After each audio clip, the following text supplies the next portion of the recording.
and the Zonal President, Dr. Mustafa Nadim Kidmani, and Dr. Prashanta Rai, Zonal Vice President of East, and Zonal Vice President of West. We have Dr. Sudipta Rai also on the meeting today. I would welcome you all the participants. And I would request Dr. Manoj K. Pandey, the moderator for the session, so to take over. So before that, I would request Dr. Jamna Rajeshwaran, Madam, the President, Madam, to address the gathering. Uh, can you all hear me? Yes, ma'am, we can. A very good evening to each one of you. I think the best speaker we have today, Dr. Sukanya Ray, she's been a wonderful scholar at NIMHANS. She's a gold medalist. And what intrigues me is her humbleness. And I think she's very well equipped to handle any psychological issues, because I've seen her as a student and now I see her as a professional. So Kana, thank you very much for accepting our invitation, and I'm sure the participants will definitely be enriched with her knowledge. I'm sure each one of you will go back with taking home some message. Thank you, Sukanya, and all of you enjoy, because I'm going to log off. I'm in an event, so I think I will be logging off. Definitely, I will go through your video, Sukanya. Thank you so much. Thank you, ma'am, for inviting me and for thinking of me for this. Over to Manoj. Thank you so much, ma'am. And ma'am has already introduced. Before we go, I would like to introduce our respected, esteemed speaker today. And to introduce her, I have a long list. So I will reduce that list so that we will be able to go to the main content. Madam has completed her MPhil from NIMHANS, and she is a gold medalist, and currently she is working in TIS Mumbai, School of Human Ecology. And her initiative in the TIS, if we talk about, are tremendous. Like, she started PG diploma in trauma focused therapy and certification courses also in trauma informed care. Along with that, she has designed the curriculum for a unique course that is, I think, first of its kind in Asia, that is animal assisted therapy in counseling. So that are the few major initiatives she has taken in TIS Mumbai. If we talk about her experience, she has been working in the field of mental health more than 15 years. She has worked in AIMS Bhopal and other corporate sector as well. So that is a mixture, because corporate sector have a different kind of exposure and government sector have a different kind of exposure. So the person working in the both area is equipped with the multiple set of skills. So we will see the effect of it during ma'am's presentation and talk today. And she has worked in AIMS Bhopal, and during that she was the co-investigator for National Mental Health Survey 2016 for the state of Madhya Pradesh. And if we talk about her training, there is, I think, no form of psychotherapy left in which she is not trained.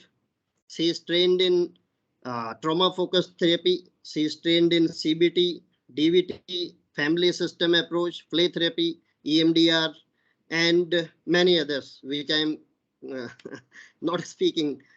And as far if we talk about her research, her core research area obviously is the trauma focused. Along with that, she is working in the child and adolescent population on the different aspects like anxiety disorders and mood disorders.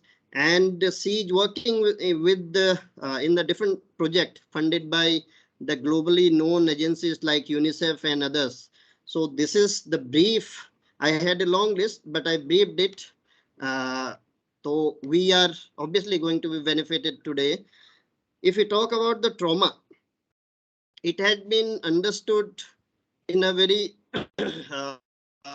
concise manner till now. Now, the new approaches to understand the trauma are including many things beyond what we have understood about the trauma. if we see here, like a family members having a psychiatric illness, it itself is a trauma. And usually we take care of the caregivers by psychoeducating them, but that traumatic aspect remain untouched. Similarly, now the professionals working in different institutions, like we had a huge experience of that COVID, that the professionals also are taking care for the trauma. And trauma is just such kind of thing which is not having a universal definition. Different schools talk about it in different terms, and it can be individual level, it can be family level, it can be society level, as well as country level. uh, so we will have a detailed talk about it uh, by today's the respected speakers. And not speaking much, I would like to hand over to ma'am. And ma'am, please, now it's up to you. Thank you, Dr. Manoj, Ritik, and to the Clinical Psychology Society of India for thinking of this topic, and of course for thinking of me. And thank you so much for the very generous introduction. I consider myself a student forever because I'm still learning what psychotherapy is all about and the magic that it can create for individuals. I have been fortunate enough to receive training in many different modalities of trauma therapy in the last few years. So, although the scope of the talk today is not trauma focused approach, but I think part of what we'll also talk about is to sort of differentiate between what is trauma informed and what is trauma focused. So I'm going to share my slides.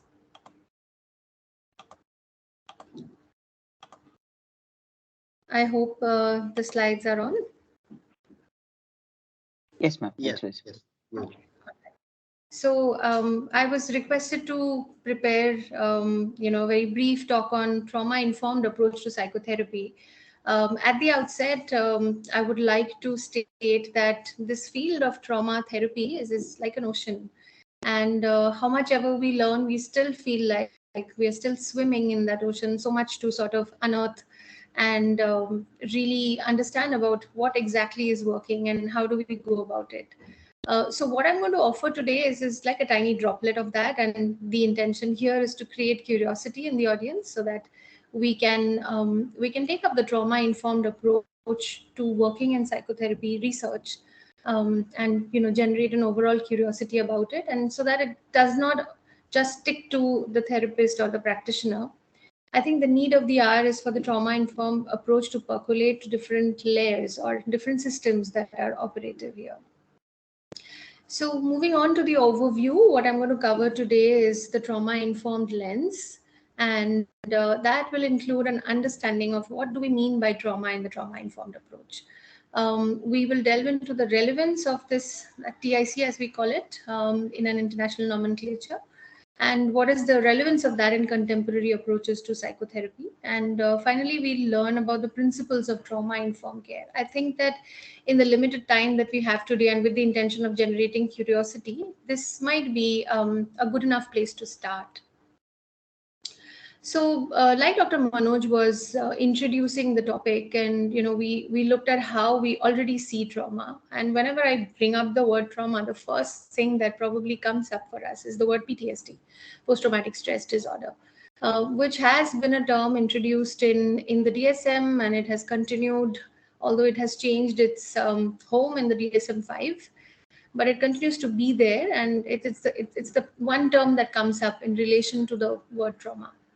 The ICD-11 has also introduced this new terminology called complex PTSD, which has added to our understanding of PTSD itself. And apart from that, we also have these two categories existing in DSM, which is known as the disorders of extreme stress not otherwise specified. And we also have dissociative disorders not otherwise specified. These two have some semblances to some other characteristics of trauma that we'll talk about. But what we really see is that the way we look at trauma is through these symptom categories, as the PTSD criteria also defines. The first part of it is exposure or witnessing an event that is considered to be traumatic. And because of this exposure, there are intrusion symptoms associated with that event. And because there are those intrusion symptoms, there are avoidance of those triggers. And there are marked alterations in cognitions, mood, reactivity. So when we look at this lens of viewing trauma, there is an overall emphasis on the event itself, that there has to be some event which is predefined, which can be considered to be traumatic. Now, the problem lies here because trauma is something that is extremely subjective. It lies in the eyes of the beholder. And it really, what is traumatic for someone may not be traumatic for another person. So when we take that into account and we move towards a trauma-informed lens, we learn that trauma is not about what happened or whether something happened. And in conventional clinical history taking or even in psychotherapy, we have been trained in the skill of trying to really kind of investigate about what happened.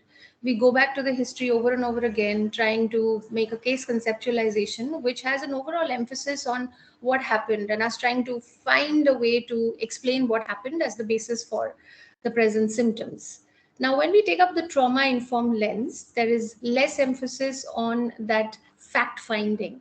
There is less emphasis on finding out what happened or if something happened or not. So what is it that we focus on? So here's this paradigm shift that has come about since the introduction of the trauma-informed lens. Trauma is not about what happened, but what has stayed on afterwards. The literal meaning of the trauma being wound. And when we look at how wounds are nursed, how wounds are healed, we don't go towards healing what happened or how the wound happened. We heal the wound as it shows up in the present time and place. So when we look at trauma, it's definitely not about what happened that can be corrected, but how does the wound manifest itself now, and what can we do about that in the present? So this present aspect is going to be critical, and I'm going to come to that in just a short while. Trauma is also a neurobiological response that is deeply embedded in the character structure and body defenses. So we're talking about a brain response. It's not something that involves choice, or it's not something that's often conscious. So it's less behavioral, it's less declarative, it's less about knowing or less in the known narrative that the individual has. Trauma is hidden, mostly insidious, and it's deeply situated beyond awareness. It's implicit and more in the unknown domain. It's often expressed as what the individual does not know yet. So often expressed as that's how I am, or that's who I am, or it's just the way things are, or I don't know, it's just me. So these narratives are often quite common in our clinical exchanges, where it kind of leads to an impasse that neither the clinician or the client has a way of delving further into that. But that is the place where the trauma-informed care approach starts with. These are telltale signs that there is trauma that needs to be looked at. Trauma can also be expressed in body defenses, which forms the basis of our current understanding of disease and dysfunction. Several kinds of psychophysiological difficulties or diseases that can manifest are an expression of trauma. So when we are looking at this understanding of trauma, we also come to understand that trauma is a universal phenomenon.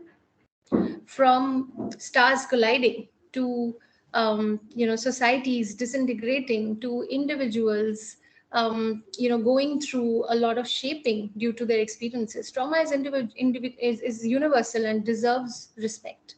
And for this reason, we need to sort of shift our understanding of trauma towards understanding it as a transformative power, for better or for worse.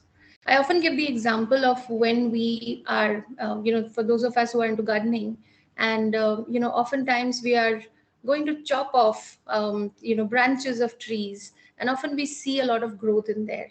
So when we look at trauma, not every traumatic blow leads to distress or leads to disintegration. Some traumatic blow might also be transformative for better. It can also lead to post-traumatic growth. But it is something that's a transformative in its power, and it's also something that is universal. So it's not that rare, nor is it something that needs to be looked at as a negative source in life. So since we talked about trauma as not being situated in the event, we need to understand then how are we looking at trauma. So when we are looking at any trauma, there is the event that causes it. There is the experience of the event, and then there is the effect of the experience of the event. So when we look at this experience, it is characteristically something that is described as overwhelming, whether it's terror or whether it's some kind of shame or whether it's some kind of helplessness. It's a characteristic emotion that's described as overwhelming. It takes over the individual. It's also something that has a strong negative impact. So when we look at the effect of the experience, it is an effect that has a strong negative lasting impact on the individual's psyche, and it lasts as a neurobiological response. And there is a sense of helplessness or loss of control, a sense of vulnerability. These 3 points define the characteristic. These are the cornerstones of our definition of trauma. Trauma is not in the event, it is the experience of certain events which can have a lasting impact that can be defined as having these 3 characteristics. So when we look at this definition of trauma, we find this need to understand the effect or tap into the effect. Where do we see the effect? We already said that trauma does not exist in the narrative. It's not in the known. It's not what is already known to our client. So where is it and how do we find it? So there's the challenge, because much of the effect of trauma is encoded very differently in the brain, because it speaks of unspeakable terror. Judith Herman, in her seminal book Trauma and Recovery, talks about this ordinary response to atrocities is to banish them from consciousness. Certain violations of the social compact are too terrible to utter aloud. This is the meaning of the word unspeakable. And Bessel van der Kolk, in his book The Body Keeps the Score, also talks about this unspeakable terror being stored differently in the brain. So when we are talking about this unspeakableness of this trauma memory, we know that it's not going to exist in the narrative, the known narrative, or in the knowing, or in the words, or in our declarative memory. So because it's stored differently and it's often banished from conscious awareness, we're talking about a characteristic adaptive feature of our nervous system, which we have learned as dissociation. Dissociation in the trauma lens is an adaptive capacity, which can then become a maladaptive response, which carries over into the present as a maladaptive response. So when we are looking at the trauma lens, dissociation becomes the lens that we largely take up, and we look at what has been banished from consciousness. Bessel van der Kolk talks about the speechless terror as being stored differently in the brain, and this has come up in research where, when we have conducted fMRI research of the brain, we see that the Broca's area is largely inhibited, and the right limbic area and the visual cortex are the areas that are brightly lit up. So how trauma literally shows up in the brain is that there's more of the visual cortex, there's more of the right brain that's activated, rather than the language areas. So there's less of language, there's less of knowing, there's less of declarative memory. Then there is some limbic activation that is more prominent in here. So this can be explained from the concept of the 2 memory systems that are inherent. One is the explicit memory system, which is also known as the declarative memory system, which consists of the episodic and the semantic memories. And we also have the implicit memory system, which consists of the emotional memories and the procedural memories. Now, Peter Levine's work in this area talks about how these 2 memory systems are connected with each other. But when we look at the way these 2 systems are connected, we see that there's a lot more that comes up from the implicit memory system to the explicit memory system. And there's very little that's communicated top down or from the explicit to the implicit. This is also corroborated by the very structure of our nervous system, which is that 80% of our nerve fibers are afferent, which means that they carry information up towards the cortex, and only 20% is efferent, which means that 20% carry information out of the brain towards our peripheral nervous system. So when we look at the amount of information that we are taking in, that our nervous systems are taking in, and that is being stored in the implicit memory system, it's far more than what gets processed in the explicit memory system. So much of the trauma lives in the implicit memory system and does not make it to the explicit memory system unless we find a way to process it deliberately. This tells us that the seat of the trauma that we need to work with is the implicit memory. And to access the implicit memory system is not easy and can be re-traumatizing by itself. Therefore, the need to learn the trauma-informed approach. Janina Fisher in her work also talks about trauma as implicit memories which show up as symptoms, not always as recollections or um, visual memories. So the range of symptoms that trauma can show up as range from depression, irritability, a lot of mood symptoms, to cognitive symptoms like decreased concentration, and little or no memories, including hypervigilance, generalized anxiety, panic attacks, a lot of emotional symptoms as well, or a lot of substance use disorders, eating disorders, or just depersonalization, derealization, or a loss of sense of self, of who I am.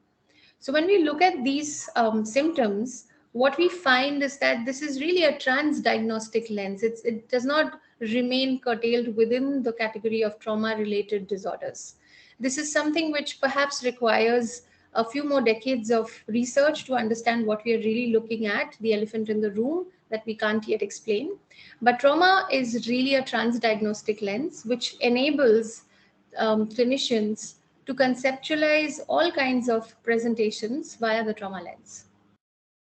So when we are thinking of working with the trauma informed care approach, we don't need people who have experienced trauma specifically or traumatic incidents specifically as defined in the criteria of PTSD, but we could perhaps learn to case conceptualize for any kind of clinical presentation via the trauma lens. I also want to bring to light the relationship between trauma and relationships. Now, there are various types of trauma as we learn in the field. One kind of classification is known as non-relational trauma and relational trauma. So when we look at non-relational trauma, these are mostly impersonal incidents which don't involve a lot of interpersonal harm or interpersonal injury. These could be accidents, medical trauma, or some kind of natural catastrophes, which are mostly impersonal. It's hard to say that any kind of such incidents may not have any interpersonal issues at all. There might be some interpersonal issues involved in there as well, but these are mostly impersonal. These could also be defined as big T events, big trauma events, because they are incidents that really stand out from our daily life. And these incidents typically have a beginning and an end. The second kind of classification is relational trauma, which is something that happens in relationships. And this is the seat of most injuries. Not just that, because this happens in relation to others with mostly attachment figures, it leads to a lot of hurt, rejection, and these often go unnoticed and invalidated. So these are also known as small t's. Small because they don't stand out, and small because they're also invalidated. The other way of looking at this classification is to look at these big T incidents as acute or single incident traumas. Like I said, that these really stand out in a person's experience.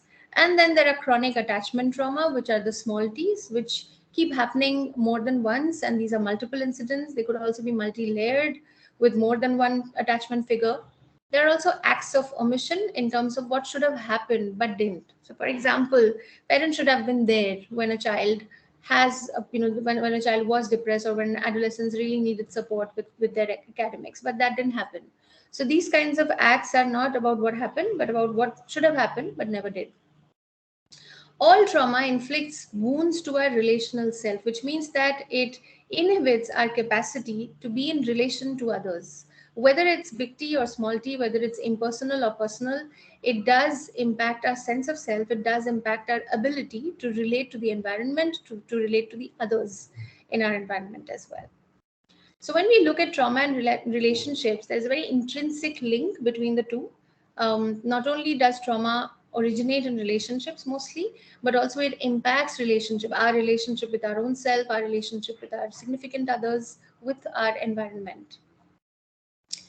Now, the complexity of trauma is something that really puzzles us, and I think in the in post the pandemic, trauma has become a buzzword. Everybody wants to be trauma informed. There are a lot of clinicians who have become trauma informed in the aftermath of the pandemic, on the context of the pandemic. So, why is it that trauma is kind of showing everywhere? That's because trauma itself is a multi-layered phenomenon.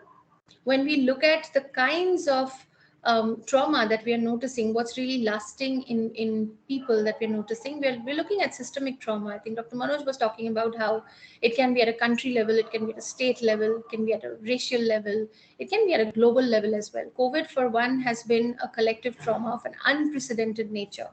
It has been a collective trauma of a global nature, something that has been not seen this far in most of our lives.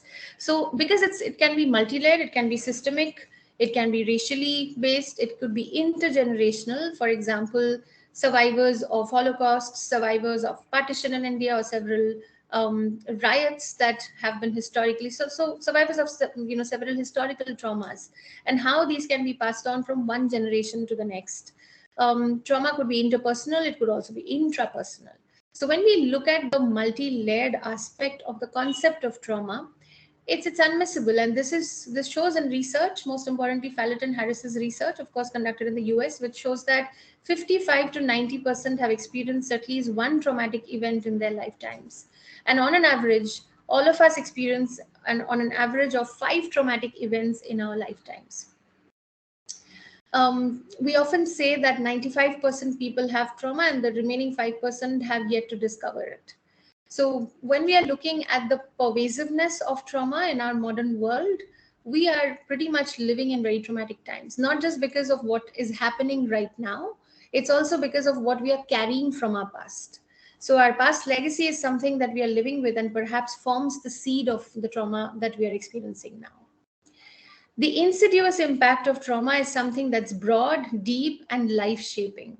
So like I said, that trauma is not just living in just cognitions or just emotions, it also shapes our way of being in the world, the way we organize our experiences, the way our bodies shape up. So this kind of insidious impact is much broader than we understand and much deeper than we can fathom yet. Violent trauma is often self-perpetuating. Now, this is very interesting because when we look at perpetrators, we often look at them with an individual lens that something's wrong with their character. And, working with perpetrators is itself a huge challenge for clinicians. What we often miss is that the victimizer now was also victimized at some point. So violent trauma in that sense becomes self-perpetrating because violent trauma often gives rise to perpetrators. And this link is often not well understood and often leads to labeling, often leads to misdiagnosis, often leads to just labeling individuals without being able to help them deal with their past traumas. So why a trauma-informed approach is necessary? We are living in, the reality of our times is that there's multi-layered trauma. We are living in times of great stress. The high index of stress that we are looking at is something that to think about. We are not just living in times of great amount of interpersonal trauma, but we are living in times of climate change, for example. We are living in times of high global stress. There's, all kinds of traumatic stress that we are encountering. It's far more common and deep than being just a diagnostic category, which calls for this reassessment of how we have been looking at trauma. And there are risks inherent in talk therapy or taking a confrontational approach with a client, which calls for a trauma-informed approach. The risk of re-traumatization in conventional talk therapy includes risk for both clients and therapists. Now, this is again something to consider because many a times the therapist is not looked at as a human being. We sort of tend to dehumanize ourselves or we tend to superhumanize ourselves to look at how therapy might not impact us. But therapy is a process that impacts both individuals. It's a very special dyad and nothing like the therapeutic relationship. There's no other relationship like the therapeutic relationship. And because there are inherent risks of re-traumatization for both clinicians and clients, it is essential that clinicians take up a trauma-informed approach, both for the work and for themselves as well. So oftentimes therapists might get re-traumatized during the work. And as we say, that therapists need to survive therapy as well. So trauma-informed approach is not just for clients, it's also for us therapists as well, us clinicians as well. When I'm talking about the trauma-informed approach, I'm broadly referring to clinicians, which means that we are not just looking at specialized mental health professionals or therapists. We are looking at clinicians, anyone who encounters vulnerable groups. So these could include doctors, nurses, social workers, or even anyone working at an organizational level who are in touch or who need to be in touch with vulnerable groups can become trauma-informed, and that's really the need of the hour. So let's discuss a little bit on what are the possible sources of re-traumatization in conventional talk therapy as we do. So oftentimes we have been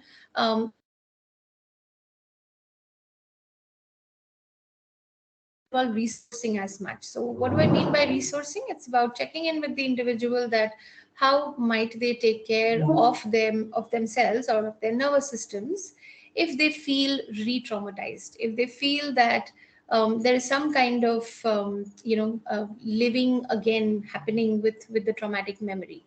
So often the exploratory questions that are used in case history taking are: what happened? How did you feel then? Tell me more about what happened then. So we get into fact finding. We get into asking for details about the traumatic incident. We also sometimes allow the client to narrate out their story because we have been taught to be empathic listeners. We have been taught to allow the client to vent out. We have been taught to allow catharsis. So we feel that this is a way of allowing the individual to share their trauma with us, and with the belief that this is going to be a place to unburden. But this focus on knowing what happened in their lives, and this focus to fact find or just to allow the person to vent out, does not help. And not only does it not help, it also could be a possible source of re-traumatization. Because when we are asking the individual to go back to that particular incident in their lives, we are asking them to speak about what they know. And like we said, that a lot of the trauma is lying in what they don't know yet. But what they know is a reconstruction of what was possible to be remembered. A lot of it might have been banished into the unconscious. And therefore, what also comes up as the narrative is incomplete and not clinically sound, perhaps, as well. So, what we have been relying on as a clinical tool for understanding our clients' presentation and their past may be inherently flawed. And this is not me speaking, this is Janina Fisher's work, which she introduced at the Trauma Center lecture in 1999. And she talks about how the clinician needs to disrupt such a narrative because it's going to re-traumatize the brain. And by disrupting, we don't disrespect the narrative, but what we bring in are possible sources of stabilization or possible sources of resourcing the individual instead of allowing them to get into that black hole of the narrative. So this is equally important that we check for possible sources of re-traumatization and we slow down the process, even if the client might have a need to narrate out their story because they've never been able to cathact this earlier.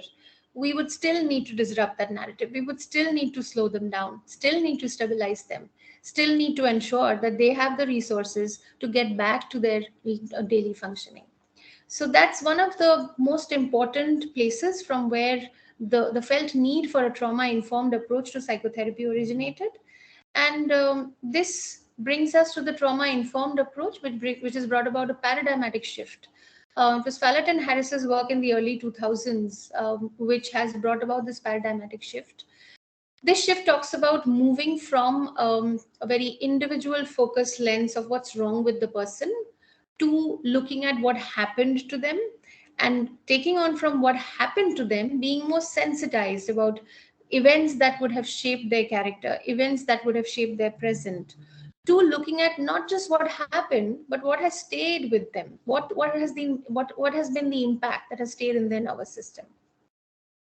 So one word that defines the trauma-informed approach is the emphasis on the present, the emphasis on the word now. So instead of the question, what happened to you, we ask about what are you experiencing now while remembering what happened to you. Instead of asking, how do you feel, we just augment that question with, how do you feel now? So this emphasis on the present works in two ways. It helps to ground the individual in the present. It helps to ground them in today's date and time, that they're here with us now and they're safe here, and that the impact is, the event is no longer happening. They're in the present with us. They're safe here. And it also serves as, the part that we are most interested in is how is the wound surfacing now, what has stayed on, what part of the past is present. So it leads us to the place that we are acutely interested in. How much of the past is alive right now? So when we ask these questions, which are grounded in this principle, we are directly led to the wound. We know what is present now, and that's what we need to work on. Trauma therapists completely discount the need for fact finding. When something comes up organically in therapy, we take that up. It improves our hypothesis, it improves our case conceptualization. But the way of working with a trauma informed approach does not start with an intensive psychiatric history taking or the first few sessions, which is intensive enough for collecting information. Trauma therapists work in a way that involves a far more emphasis on resourcing, like I said, building stabilization in the individual, and this involves the trauma informed approach. So some of the most important red flags that we need to check for is that, are we doing too much? Are we expecting things to move too soon? And are we going too fast? Because we need to really slow down. We need to understand pacing in trauma informed work. And even though there is a rush on the part of the client, the therapist needs to understand pacing in trauma informed work and slow them down. There is also something called the phased approach, which is the work of Judith Herman. And the phased approach really talks about how, especially when working with complex trauma, we need to take an approach that first focuses on stabilization. And once we have built those resources for stabilization, we have developed some capacity in the individual for stabilization, then we move on to working with the individual to stabilize them. And then we come to the third phase, which is called reintegration. So this phased approach we take a deep dive right in the beginning. We don't get into reprocessing right away, even though the client might feel that they're ready to go for it, they're ready to sort of clear their life of all the trauma. We need to focus on developing capacity and resources. Now, this is where the difference between trauma informed and trauma focused work comes in. Trauma informed work relies on this developing capacity and resources bit, and does not really focus on healing the trauma. And therefore, appropriate referrals need to be made if we understand that this individual is ready to move into the second phase, which is reprocessing the trauma. It takes a while for clinicians to get trained in trauma focused approaches, and therefore being trauma informed is sometimes not enough. Recognizing this is very much a part of therapy, because many a times clients with very complex trauma presentations may require several therapists to do their part and help move on. So it's okay to do our bit and appropriately refer the client out to someone else who might be able to move on with a trauma focused approach. And this is critical of the trauma informed approach to work as well. So the trauma informed care approach is rooted in the principle of non-maleficence, or do no harm, and safety first. And like we've already discussed, that catharsis may be re-traumatizing without adequate resourcing. Recognizing this is the most important piece. Resourcing is more important than fact-finding, and anchoring clients to the present is one of the most important skills that a trauma-informed clinician needs to have. This includes, like I said, disrupting the client's narrative to say that, would it be okay if I slow you down there? I really notice a lot of things happening in there. Let's just slow down for a moment and see what's happening in you right now as you are relating this incident to me. Or we could just check in. I'm going to slow you down, and I'm wondering, what's it like for you to share this with me? So all these questions are about assessing the present rather than going into the past of what was it like. And as we do that, we also recognize the energy level or the activation level of the nervous system in the present moment, and we help the individual to stabilize that. If the activation is too much, we We want to down regulate that. We want to bring down that activation. If the activation is too less and we feel that our client is not here, they have zoned out, or they are in a space of feeling really low, we would want to upregulate that. So there are several frameworks that are used in trauma informed approach that help us understand this activation, deactivation, and working with stabilization. Two important frameworks are the polyvagal theory and the window of tolerance. I'm not going into that today because these are very extensive concepts that need a lot of polyvagal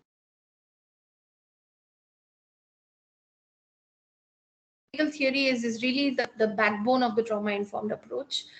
So is the window of tolerance, and trauma informed care approach is polyvagal informed, and therefore psychoeducation of trauma and its symptoms include psychoeducating about the window of tolerance, psychoeducating about the polyvagal theory to the client.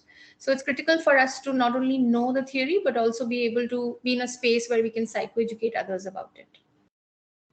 So the crux of this trauma-informed care approach is that we don't need to revisit the past without first resourcing our clients. We can help them without even revisiting their past. We can help them even without knowing the details, or what is not yet known by them. We don't need to get into that fact-finding mode to be able to help our clients. So the core values of the trauma-informed approach are these: safety. First, as we said, that creating safe spaces that foster stabilization, that foster the safety first attitude. Trustworthiness. So the therapeutic relationship is grounded in transparency and clarity in information provided, which also leads to offering choice to the client. And this is really a client-led approach where the client decides what they need in the present moment. But again, it's clinician informed, because the clinician also comes in to say that this could be re-traumatizing, and what could be options that might help in your present daily life. It includes bringing in chosen stakeholders, including family, including other members in the treatment team as well. And it is a strengths-based approach that focuses on empowering the individual, because much of trauma is about how individuals have been disempowered at some point. So the strengths-based approach is really about finding something that has worked for them, finding something that is a strength in their present daily life, and working on that. So here's the difference between trauma-informed and trauma-focused approach. Both prevent re-traumatization. Both are intended to prevent re-traumatization. Both intend to develop stabilization in the client. Both are strengths-based in nature. The trauma-informed approach relates the present to past ongoing trauma, but does not attempt to heal the trauma, whereas the trauma-focused approach relates the past to the present, but goes on to focus work to heal the trauma. So the trauma-informed approach does not go into an in-depth attempt to to a corrective healing of the attachment trauma, but the trauma-focused approach does exactly that. It goes on to heal those deep wounds of the past, the attachment wounds, and therefore it's a time-intensive approach, whereas the trauma-informed approach is more time-limited. So when we use the word trauma-informed, we need to be sure that we know how to prevent re-traumatization. We have the skills to develop stabilization and resourcing in our clients. We have a strengths-based language. We are able to relate to relate the past to the present, but at the same time, we're not re-traumatizing the client while trying to relate this info. We're also not trying to attempt to heal the trauma. We are working around it. We are meandering around it in a way so as to prevent re-traumatization. And this involves a time limited approach, and therefore this approach is more suitable to be incorporated in several other kinds of clinician interactions, including that of doctors, nurses, and other medical professionals. The trauma-focused approach, of course, needs a sound grounding in therapy, in in concepts of psychotherapy and therapeutic alliance, because it focuses not only on the past attachment wounds, but also what's showing up in the therapy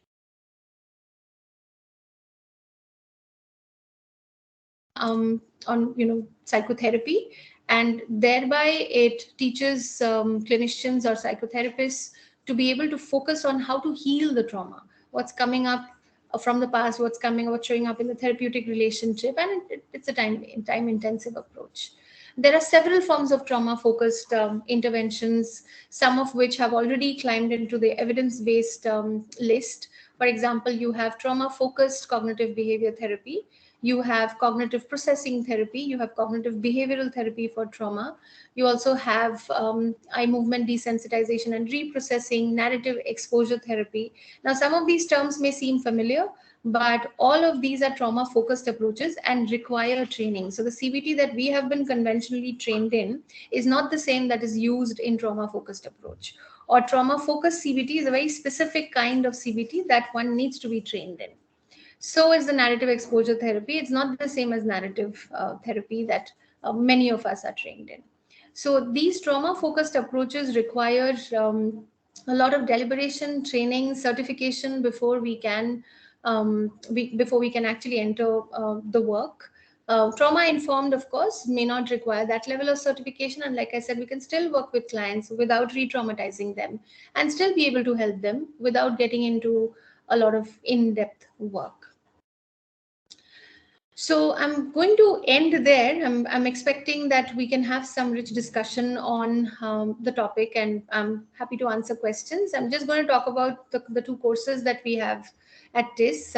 These are two old posters. The admission for the next cohort is already over, but we typically come out with the admission advertisement around July, August. So that would be next year, July, August, that advertisements for the next cohort would be floated. The certification in trauma informed care is open to a lot of medical and health professionals, not just professionals from psychology or social work. And it involves, the course involves about 6 months of training. Both are completely online courses. And the PG diploma in trauma focused therapy is a much more intensive, rigorous program that is open to clinical psychologists, psychiatrists, and psychologists with a certain number of years of experience as a practitioner. This is far more intensive. It involves close to a year of training in basic foundations of trauma work, as well as in certain ways of trauma focused therapy as well. That's it from my end. Thank you so much for your attention, and I hope that I've been able to pass on some important information about the trauma informed approach to working in psychotherapy. Yeah, thank you so much, ma'am. Rather, we will say that the initial, we will be expecting the more intensive lectures from your side on this particular approach in coming future. And I do have few of the queries. We'll discuss that at last, but I would like our participants from the different part of the country. Now, what I can see that 107 around participants have joined us. So please have the queries and questions to our esteemed speaker today. So it is open to the questions, and Mr. Ritvik Kashyap will be helping to unmute them, whoever raised the hand. Please have the questions so that we can have a qualitative discussion about this particular approach. Participants, whoever has the question can raise your hands. We will enable your mic. Anvesha Sain, you would like to ask the question?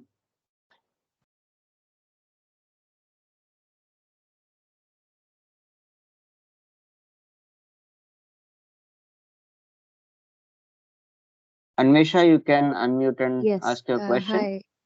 Hi. Yeah. Am I audible? Yes, you are. Yes. Yes. Good evening to everybody here. Good evening, sir. Good evening, Sukanya, ma'am. So it was a really nice, informative session with you. So since trauma can be really different for different people, and you went really greatly into the nuances of it all. So my question would be, since trauma is so subjective, what can client progress look like if in a trauma counseling sense? So it would be really nice to know something from on that. Thank you. Thank you, Anvesha, for that question. I think it's a very relevant question because we need certain outcomes, to sort of highlight, are we going the right way or not? One way of looking at progress is to look at the ability of the client's nervous system to regulate itself. So often we have been doing this work. It's nothing new. It's, as I often say, it's old wine in a new bottle. Because what we are really looking at is the ability to help the client get into a zone where they are at optimal functioning.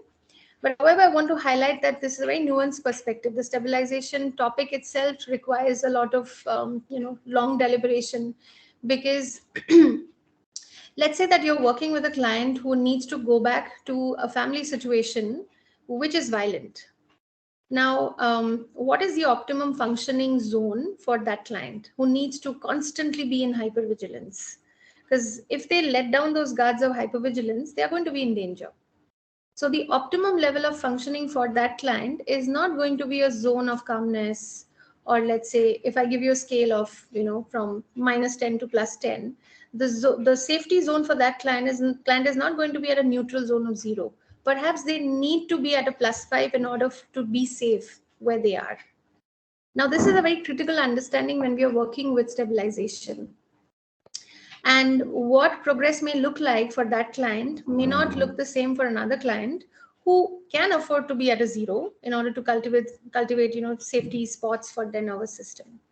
So what may look like as progress for both these clients is the ability for the client to create pockets of safety. Even though this first client who needs to go back to a zone of hypervigilance in order to stay safe, is that client able to create a pocket of safety elsewhere? When they're out of that zone, do they still stay in that +5 activation state? Or are they able to down regulate their activation and come down to maybe a +2 or a +1 or a 0, so that they can experience a different state of activation?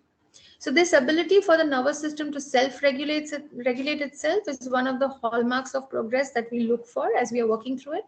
The other aspect of it is, some stabilization in terms of daily functioning. So it could be biopsychosocial functioning, or in terms of um, even being able to notice certain interpersonal issues that are stabilizing in the therapeutic relationship itself.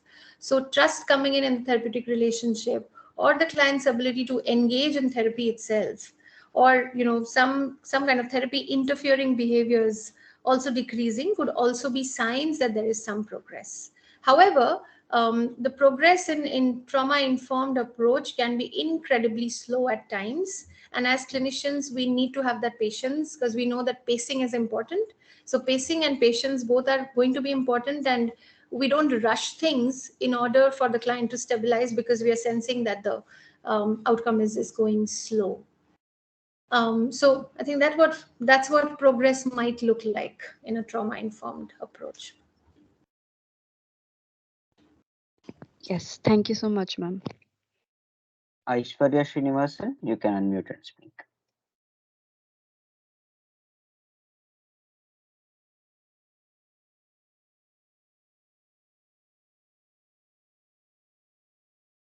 Aishwarya Srinivasan? Am I audible right now?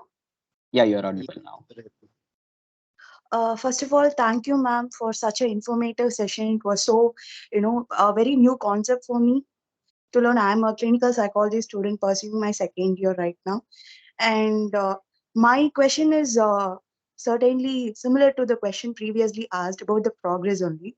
So, as you answered, you said the word related to the treatment is based on how a client feels safe.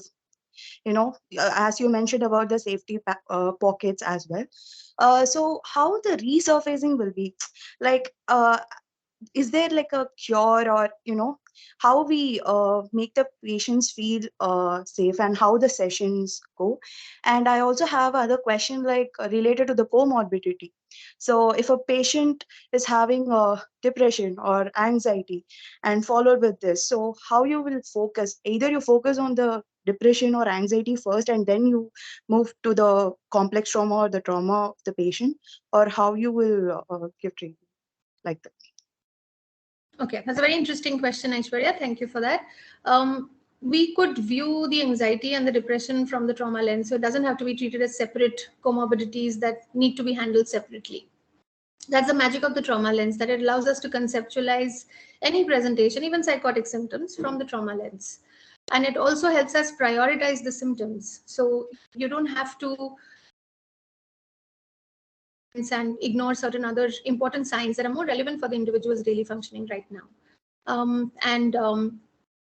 Yeah, so I hope that answers the last question that you brought up, that how would I work, or how do trauma-informed clinicians work with comorbidities. We don't look at each comorbidity as, like I said, that it's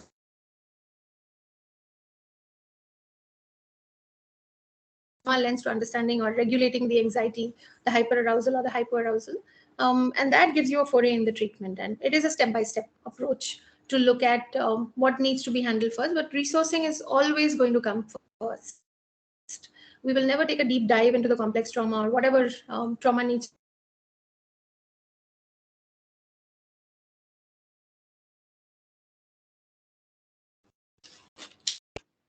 handled. Aishwarya. Uh, Develina Chakrabarti, you can unmute and speak.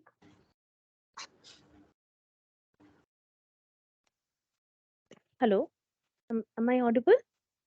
Yes, please go ahead.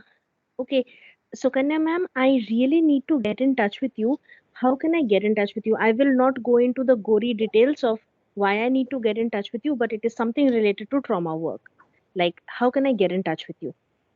I'm going to put my email down in the chat so you can get in touch via that. Thank you. Okay.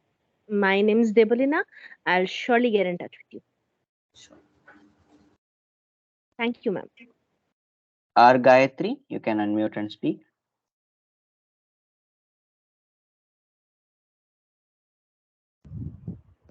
Hello, am I audible?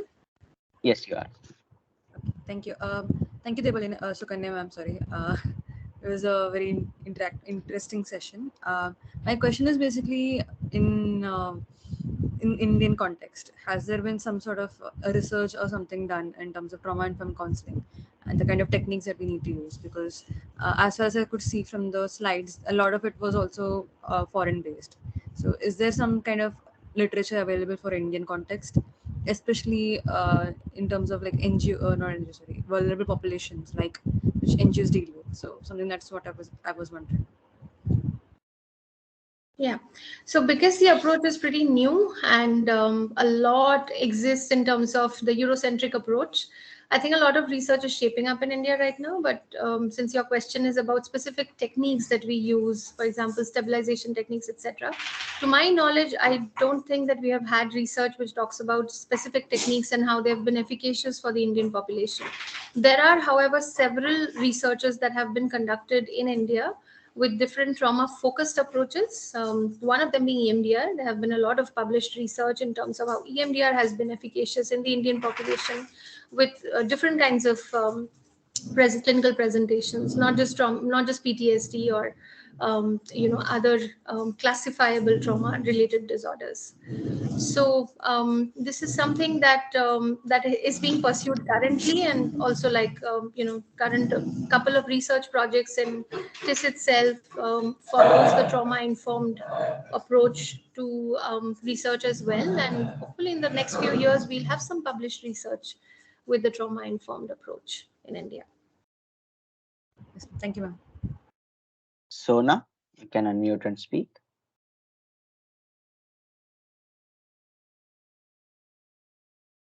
Hello, Sona? ma'am. Yeah. Am I audible? Yes, you are. Hi, ma'am. I wanted to know, like, you talked about how we're not supposed to do fact finding regarding the details of trauma, and it can be addressed when it's organically coming up in the sessions.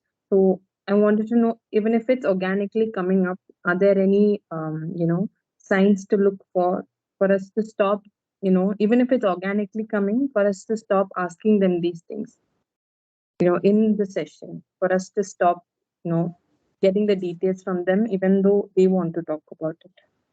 Yeah, that's a very good question, Sona. Thank you for asking that. Like I said, that because trauma is stored in the implicit, way that our nervous system stores information. While a client is talking, we might notice subtle signs of distress, which may not come up in the narrative, but it may come up in the non-verbal signs. So, removing eye contact, or just noticing and, sort of deactivation or hyperactivation, or just noticing some kind of change in their body language or the way they are relating with the therapist, or just where they are right now. You might get a sense of that your client is not here in the moment. And that's not something that you're going to know, because it's a lot of your right brain that's also going to communicate to you that my client is not with me right now. So we constantly check in terms of where is the nervous system oriented to right now. Is the nervous system here in the room, or is it back to the past? So those are the subtle signs that we look for in a trauma-informed approach, especially when we are looking at stabilizing the client. It's not just about checking in with the client, it's also about our sense, our felt sense of where is the nervous system. So something that we use in the trauma-informed approach is to track the client's nervous system. We're not just tracking their words, we're also tracking the non-verbal aspect of their being. So those subtle signs also tell us whether somebody is getting re-traumatized, or whether we need to stop, whether we need to resource them, or whether we could go on with the narrative for a bit. Thank you, ma'am. Akriti, you can unmute and speak.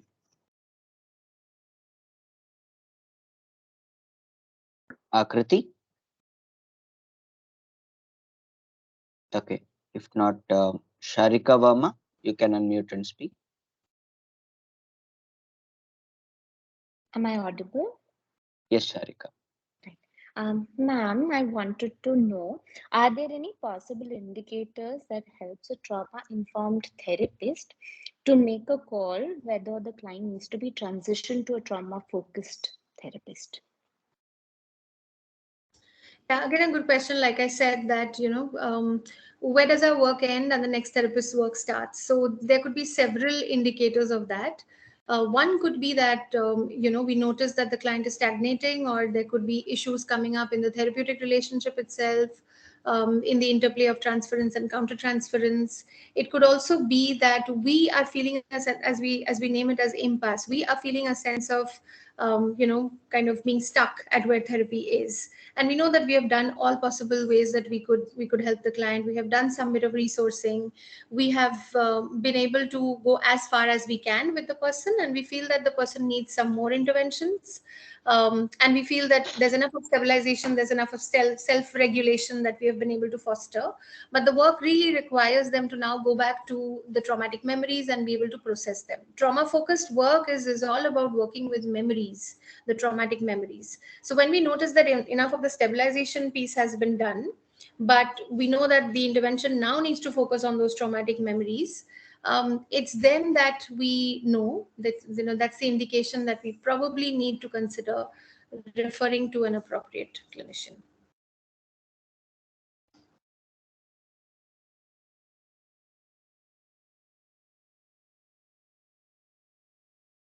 Ankita Raipure, you can unmute and speak.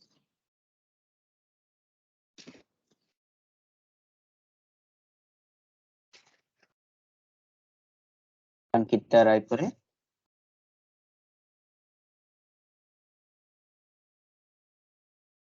Ma'am, we have certain questions. Okay, Ankita, please go ahead. You need to unmute. Okay, try to unmute now. Good evening, ma'am. Thank you for the lecture. It was a good one. Actually, I wanted to ask that when we are talking to the client and suddenly the person is re-experiencing or just getting the flashbacks of the trauma, what should be done? If we are stopping then and there, it might affect the person, or how to stop basically, because sometimes the person is not able to come up with the things, and the palpitations has been started and all those things are happening with the person. What to do, what the therapist should do? Yeah, appreciate that curiosity, Ankita. First of all, I need all of us to know that it's absolutely okay to stop a client who we sense is getting re-traumatized. So it's okay to disrupt the narrative. It's okay to slow them down at that time. And by doing that, you're not doing something irresponsible. You're in fact exercising the principles of trauma informed care, which says that do no harm. So when we are noticing that there's some harm being caused because of the trauma narrative coming up, it's okay for us to disrupt them. So the way to disrupt them is to very respectfully communicate that I'm sensing that there's a lot of distress coming up. Would it be okay if I slow you down? So the language that we use is not directive, but it's invitational. So we kind of take permission from the client to say that, I'm noticing that you're getting distress, and I'm concerned that we might lead to a more distressing zone. Would it be okay for us to just slow down for a bit? So the language is very gentle, it's very invitational. And rarely would a client say that, no, I don't want to stop. I just want to sort of go ahead, don't stop me. That's very rare, because it's the softness of the language which also appeals to even a hyper vigilant or a hyper regulated brain. And then, once they have slowed down, we notice, we track their nervous system, we notice the activation in their nervous system. And if we have been able to psychoeducate them, we could take up, sort of a check-in. Like, I'm noticing that you're perhaps in the red or the hyper arousal zone right now. Would it be okay for us to just ensure that we can come back a bit, where you need to be at right now? So there are certain ways in which we might do the stabilization work at that time, and then use a few techniques to either down regulate or up regulate them. Thank you.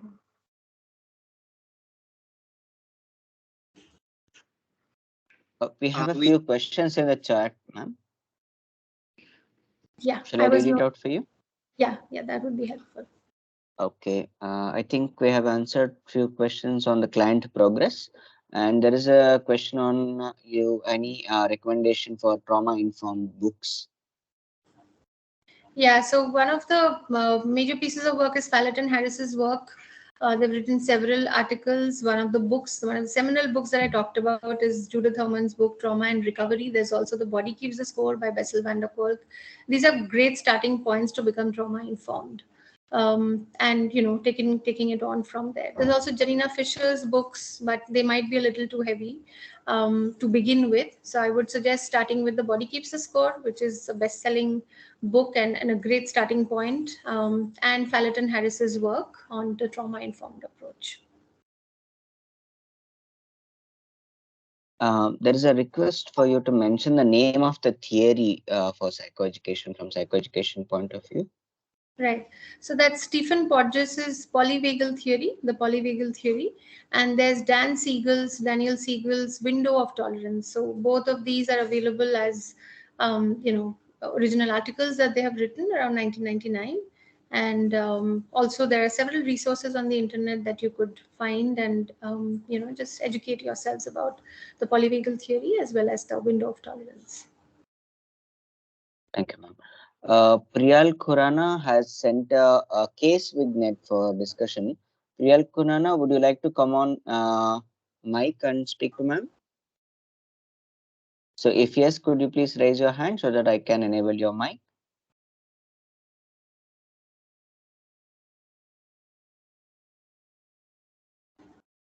Okay, moving on to the next. Shall I read out the case scenario, ma'am? You're able to see that? Yeah, I can see it, Ritik. Yes. I think she's written that the therapist did some 12 CBT sessions and the client reported no episodes thereafter. And she talks about a mixed dissociative disorder. Client had an approximately 33 to 35 years of trauma experience. Is it really possible to release that trauma in 12 sessions of CBT?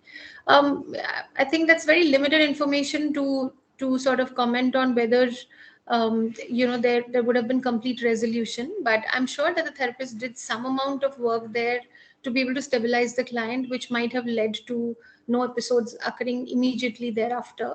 I'm also pretty sure that we might need to intervene to look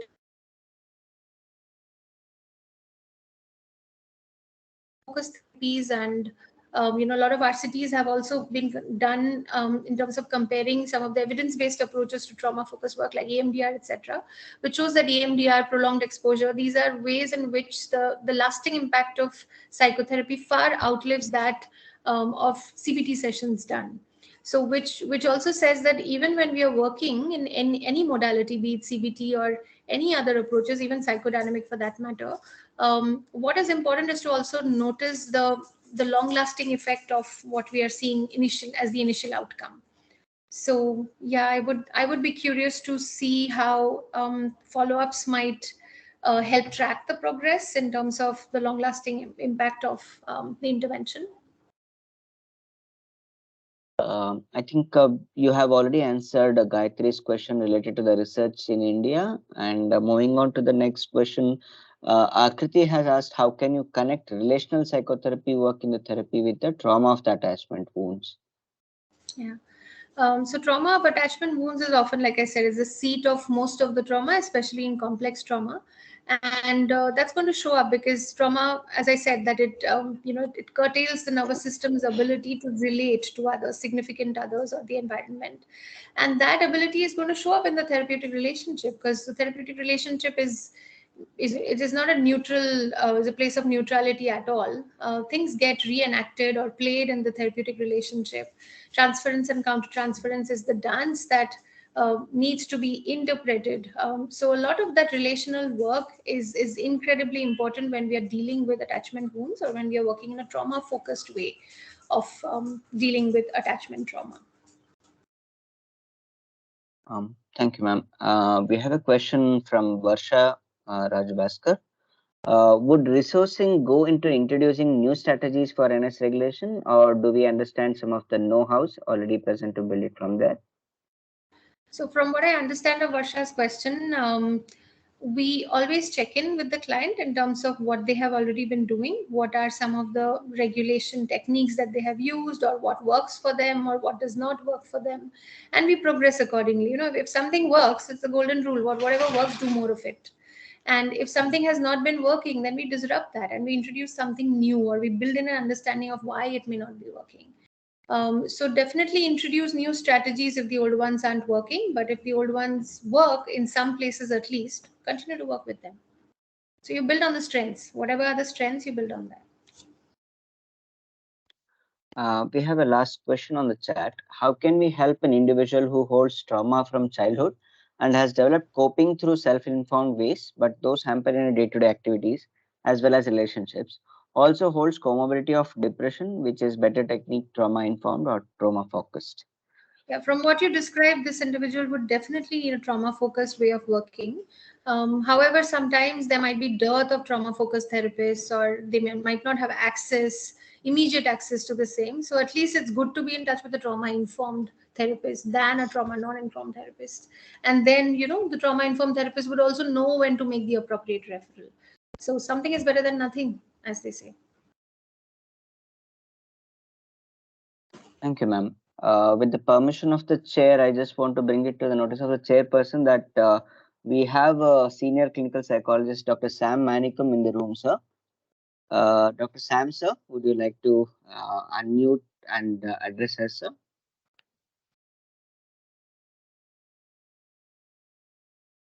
ഞാൻ ഓൺലൈനിലാണ്. Hello. Good evening, sir. Yeah, good evening, Dr. Kashyap. It was nice listening to you, Dr. Sukanya. I thought that I need to be informed about trauma and the recent advances of it.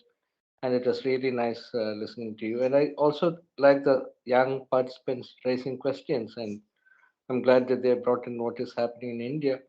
I was also, as I was listening to you, I was reflecting on what could be the whether we can look at the Indian thought and bring in some perspectives into it, which may help us to culturally appropriate ways of working with the trauma. That's one thing which that came to my mind. I will not take much time. Thank you, Dr. Sukanya, Dr. Kashyap, and Dr. Manoj Kepande. Nice meeting you all, and best wishes. Good night. Thank you. Thank you so much, sir. Thank you so for. much. Thank you, Professor Manikam. Yeah, I think a lot of, just if I may really appreciate the point that you brought up, a lot of the trauma-focused approaches in contemporary practice, which are evolving in the Western paradigm, really build on Eastern thought processes. So the concept of self in a lot of these trauma-focused approaches build on the Indian philosophy. So I'm really grateful that you brought up that thread in our discussion.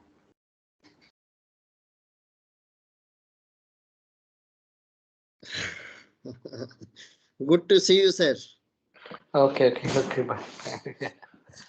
Right. Over to you, Manoj sir. Okay, all right. Overall, this session was quite informative. Even Madam has spoken about the initial conceptualization of the trauma-informed approaches, as well as the different aspect of it. And we would be eagerly waiting for the other sessions on specifically for trauma-focused also. Uh, I have not been working in the area of trauma focused, so it's or trauma informed. It's a new aspect for me too. So I do have few queries. Even some of the queries has been already addressed by you while answering to the questions by the participants. When a patient come to us, we try to find out the precipitating factor, and in many cases we don't find the precipitating factor. Suppose if we talk about a case with the GAD and the patient is presenting with the symptoms, now how we will decide here that what could be related to trauma and what could not be related to trauma? Because in many cases it happens, because we know that the precipitating factor many time lies in the psychic world of the patient, and many time unspoken, many time they are not aware of the precipitating event also. So in that case, what would be appropriate? How we will see that yes, this aspect would be related to a trauma and this not? Yes, ma'am, if you could light. Yeah, sure. Thank you for that question, Dr. Pandey. I think it's a very relevant question. There are several forms of assessment that can help us, because the trauma-informed lens talks to us that, sort of that everything can be conceptualized from the point of view of trauma. So even when we are not finding an immediate precipitating cause for the symptoms that we are noticing, the trauma-informed lens is going to inform us that this is really coming from a place of trauma, which there are no known narratives in the brain. And how do we get in touch with the narratives? Well, we don't, that's what the trauma informed approach says, that we don't need to rush to get into that narrative of the unknown narrative. But what we can delve into is resourcing the individual.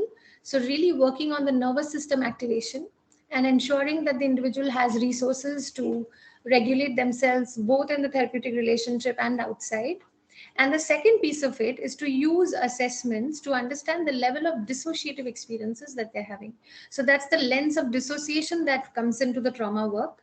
And there are several instruments for screening the level of pathological dissociation.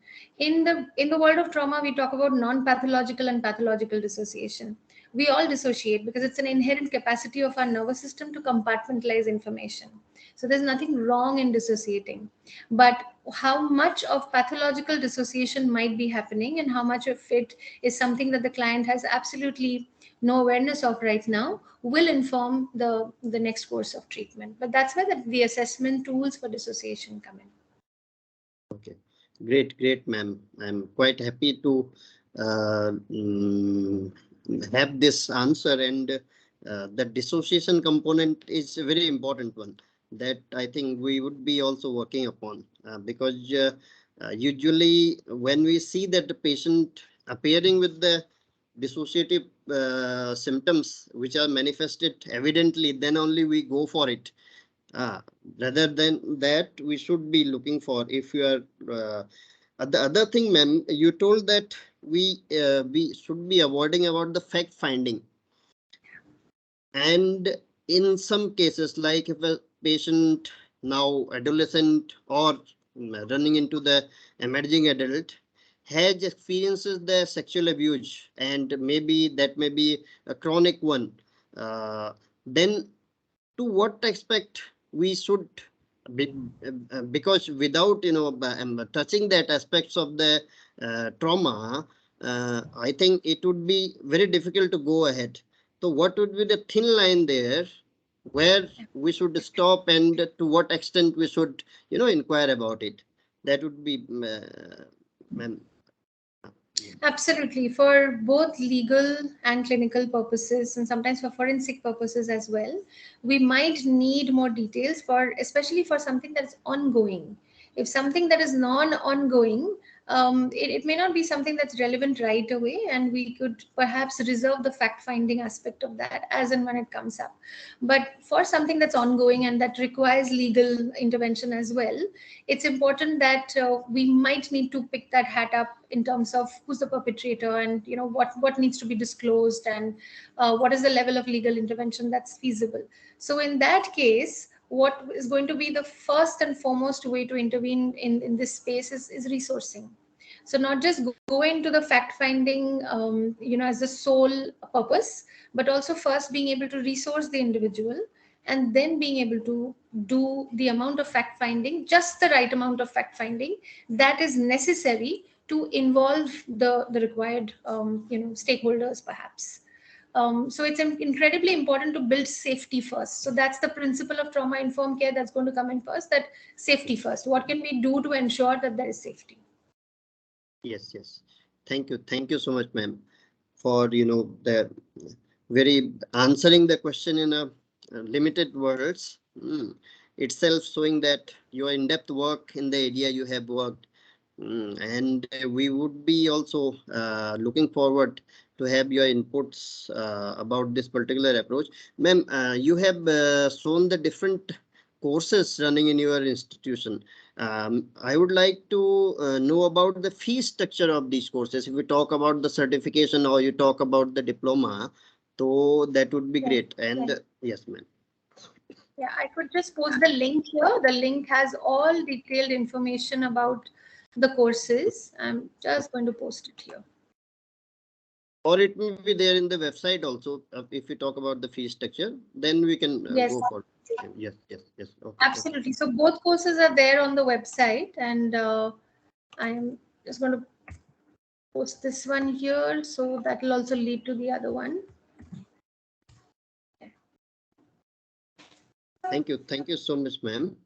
And really, we have been running the Tuesdays courses and this Tuesdays learning, and we have the different speakers. Everybody has his or her unique, style and a fund of knowledge about the subject area. But the nature of questions the participant had today really was quite encouraging for us because the CPSI, the main aim of this kind of talks, which is free of cost, is to equip our MPhil student and professionals also. So the kind of questions we had learned from the speakers are really encouraging for us, and we would be looking forward the similar kind of participation and joining. And I would rather request the participant to be the part of the CPSI, and that portion I will leave to our treasurer of the association. And lastly, I would be thanking you, ma'am, so much, giving your precious time and introducing this very important aspect of current growth in the psychotherapy, because it is not only useful for the patient but also for the caregivers, for the therapist as well, because therapists trauma even being many time neglected, and the therapist himself or herself use the kind of defenses many time, because obviously it's very traumatic to learn about the trauma of the others, and ultimately therapist, even so much skilled, is the human being, so it could be more utilized for the therapist as well. And thank you again, ma'am. Thank you so much for your insightful words. Thank you so much for thinking of this topic and for inviting me. Really enjoyed the questions as well. Thank you. Over to you, Treasurer Saab. Your mic is mute. Please unmute your mic. Right. Thank you, sir. Thank you. Thank you, Dr. Manoj, sir, and thank you, Dr. Sukanya Rai, ma'am, for accepting our invitation to be on our platform and share your knowledge. For the participants' awareness, we have shared the CPSI membership form, the registration link, and also our social media handles link in the chat box. So you can keep following us for many more such learning opportunities and academic activities, and also the other research ventures we may be getting into. And we would request you to join officially the CPSI group, so that we'll be able to better facilitate and better represent the fraternity, clinical psychology fraternity, to the policy making aspects. So the number definitely speaks for us, because whenever we try to make a representation to any of the bodies, so we should have a good number of representation from and recognition within our field, which will definitely strengthen our hands to go ahead and represent for the needful changes in the policy making, or even in the recruitment aspects and everything. I could see that we have the zonal vice president of East, it is the Kolkata region, Dr. Prasanto Roy sir with us. Sir, could you would you like to speak a few words?